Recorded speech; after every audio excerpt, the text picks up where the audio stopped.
এই মরশুমে সজনে ডাঁটা খাওয়া শরীরের পক্ষে খুবই উপকারী। তাই আজকে সজনে ডাঁটা দিয়ে বানালাম একটা চচ্চড়ি। Hello everyone, welcome my channel. শুরু করছি একটি নতুন ভিডিও। আমি এখানে কিছুটা সজনে ডাঁটা নিয়েছি। সজনে ডাঁটাগুলোকে কেটে জলের মধ্যে ভিজিয়ে রেখেছি, আর একটা আলু নিয়েছি। আলুটাকেও সরু সরু করে কেটে নিয়েছি, জলের মধ্যে ভেজানো।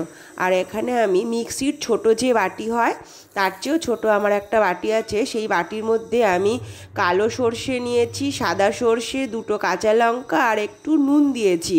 সর্ষে বাটাতে যদি একটু নুন দেওয়া হয় তাহলে কিন্তু সর্ষেটা তিতো হয় না।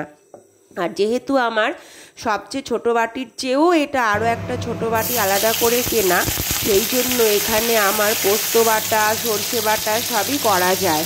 প্রথমে কড়াইতে তেল গরম করার পর আমি কড়াইয়ের মধ্যে সজনে ডাঁটাগুলোকে দিয়ে দিলাম, দিয়ে আলু শুদ্ধ দিয়ে একটু নাড়াচাড়া করে ওর মধ্যে আমি দিলাম আন্দাজ মতো নুন আর হলুদ।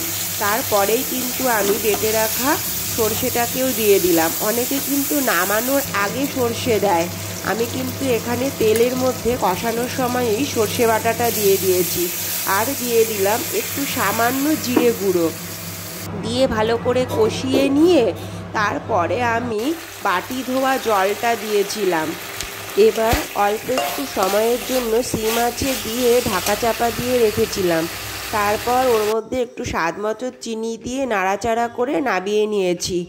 যদি ভালো লেগে থাকে লাইক, কমেন্ট, শেয়ার আর অবশ্যই সাবস্ক্রাইব করো। Tata, by.